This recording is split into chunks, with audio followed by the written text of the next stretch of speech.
Welcome to Dan Really Likes Wine and the final week of Dan's epic wine route. And for the third week running, I'm here at Ellerman House, owned by my good friend Paul Harris, not the South African spin bowler famous for never actually turning a delivery, but the former bank teller who now has a great time travelling the world, drinking wine and playing some suspiciously good golf.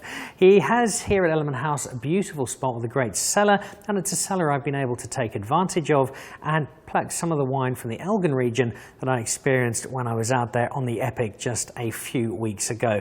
And the wine we have here is from a great selection of estates, and from, in the case of the first wine, somebody who's become a real icon of South African winemaking, Catherine Marshall. And the moment you say Catherine Marshall to anybody in the broader wine industry in South Africa, two words spring instantly to mind: Pinot Noir.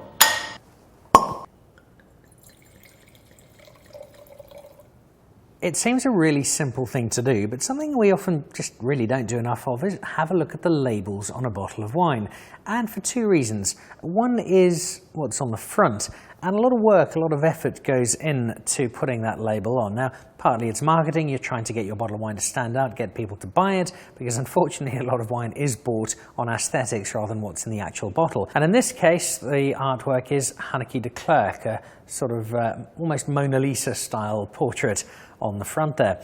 But it's also interesting to look at the back, not just to find out what the wine is, where it's from, any details that the winemaker feels could be important, but some of the things that pop up and just give you an illustration of how well a particular wine might be doing.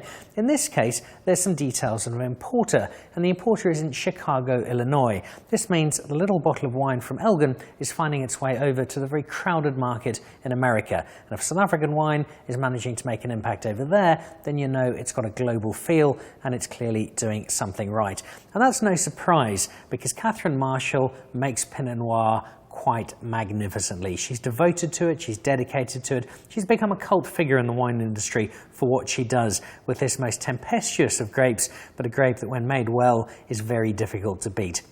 It's probably my favourite grape. If I was stuck on a desert island with only one cultivar to live with for the rest of my life, I suspect Pinot Noir might be it. And in the case of Catherine Marshall, I'd take it very happily indeed.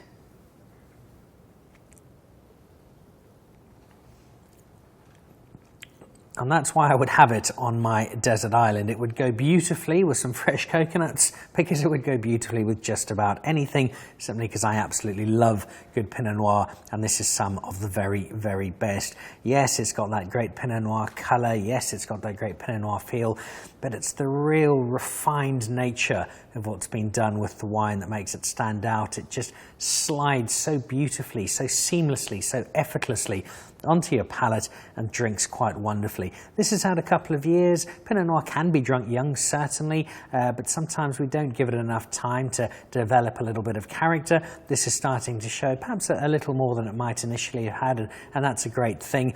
And it's a Pinot Noir that sums up what they do in Elgin, and a little further north, I suppose, also Hemelanada, but particularly Elgin, that really cool climate that lends itself to this particular character of wine, and Catherine Marshall has brought that character out perfectly.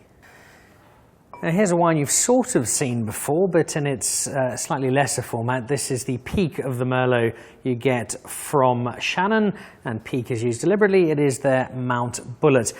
Shannon are doing a great job to borrow from a certain orange politician of making Merlot great again. It went through a fairly rough patch, was derided as being a little uninteresting, a little boring, a little one-dimensional, when in fact, as made well, it's something very special indeed. And here's a terrific example. This got 5 stars from Mr. Platter, and it's a Merlot that's made a lot of people take notice of what's possible with the grape and what's possible with Merlot in the Elgin Valley in particular.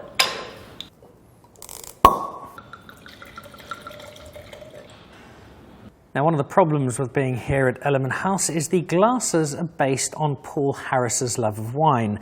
So this is a tasting glass. Most people would normally have a beer out of this, but I'm very happy to have a tasting measure of this sort because this wine is so celebrated. If you get out to Shannon, James looked after me brilliantly. He's enormously passionate about the wine that he and his family make. And there's a great family story. His dad was given the land just about in recognition of a long period of service just up the road.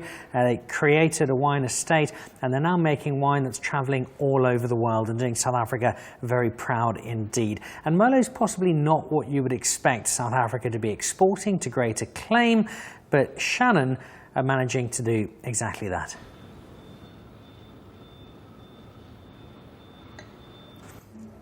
Now, describing a Merlot is never terribly difficult. It's smooth, it's got lots of nice berries to it, you can pick up those soft tannins, there's a little bit of smokiness to it.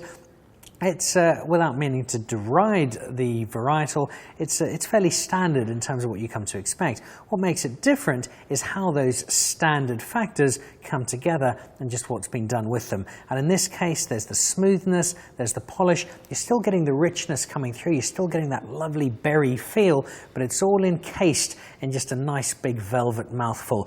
And that's why it's so celebrated, and that's why Shannon are leading the Merlot revival. And I think not just through Shannon, but through a lot of estates in South Africa, and keep a close eye on Elgin in particular, we're going to see a lot more Merlot in South Africa, and a lot more Merlot finding the critical acclaim that perhaps it's been missing over the last little while.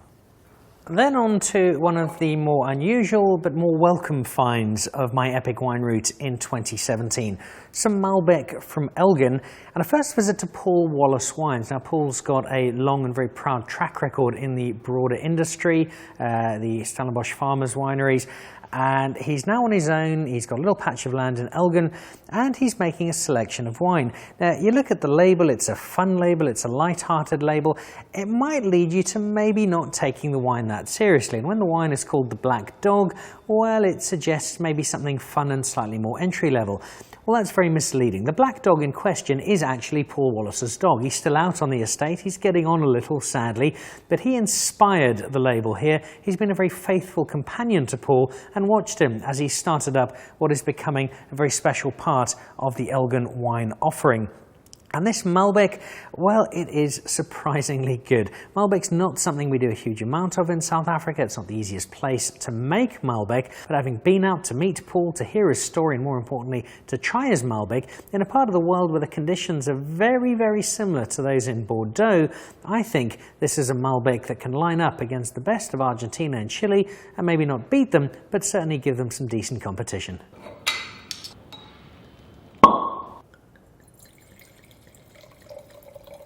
They have a lot of fun with all the wine that they make out at Paul Wallace. They've got a Sauvignon Blanc called the Little Flirt. Don't Google the Little Flirt if there's anybody else nearby, because it's also a toy of a certain amorous nature. They then have a great blend. There's a dessert wine that's a lot of fun too. And then there's this. Now, I was so moved by the Malbec that I bought a bottle for my wife, who also loves Malbec. The bottle I bought for her was 3 litres, and it cost me about 800 Rand. It's one of the better investments I will have made in 2017. What I particularly like about it, though, is that it's just a really nice classic Malbec. It's being poured by the Glass at Marble in Johannesburg by David Higgs and his team, which is always a good sign. Vickers, the sommelier there, has a very keen and judgmental eye, so if he likes it, that's a good sign.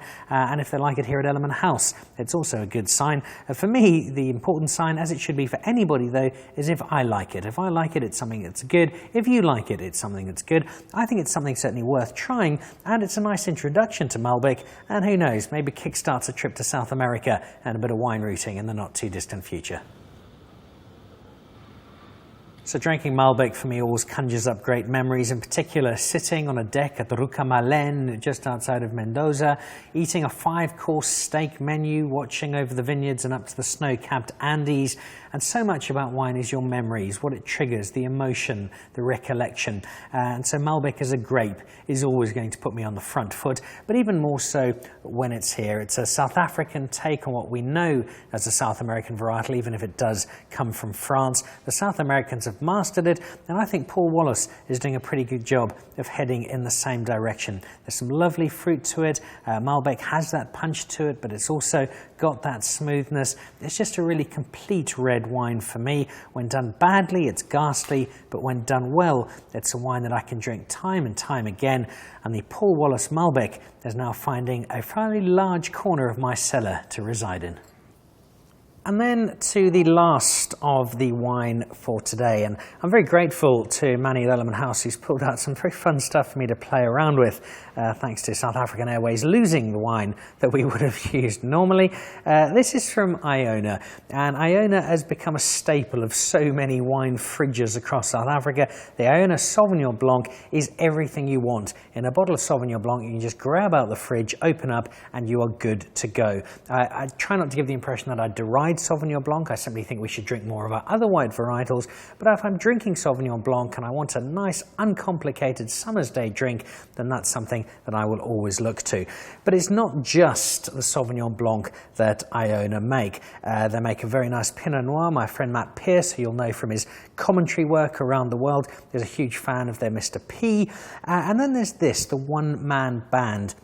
This is a 2008 red, so it's almost a decade old, and that's a really nice drinking space for so many South African reds. When you get to that 7, 8, 9, 10-year mark, I think a lot of them start to hit their prime. It's a 5 red blend, not all blends though, not all reds. There's a little bit of Viognier in there, along with the reds, some Cab in there, a bit of Merlot. It's a nice collection. It's a really funky label, that One Man Band, and it says so much about the wine because it's one wine bringing together a whole lot of grapes, just as your one-man band brings all of the instruments together. Your musician will hope to make a great song. Here Iona are hoping that the 5 grapes coming together to form a really nice bottle of wine.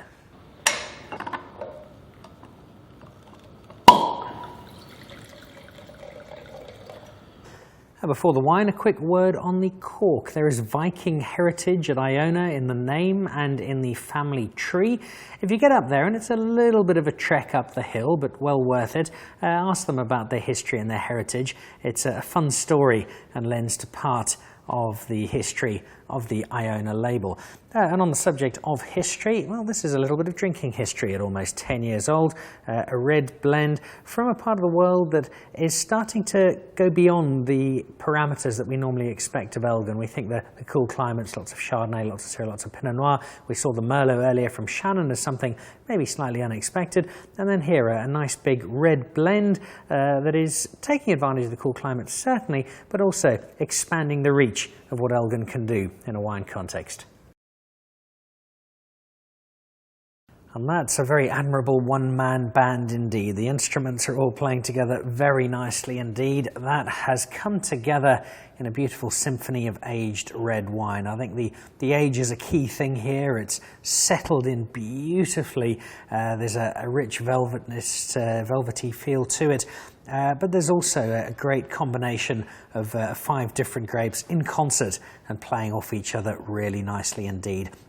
And I think that's a nice metaphor in wrapping up what has been, for me, the best epic wine route yet. We've got some beautiful wine growing areas in South Africa, and they come together to showcase what we can do as a country in a wine sense so brilliantly. So from Durbanville, where we started a few weeks back, through to the Hemelanada Valley, onto Greyton, which sadly, thanks to South African Airways, we didn't get a chance to have a look at this year, but the great wine of Lismore and of Andy Mitchell, down through Bot River and onto Elgin.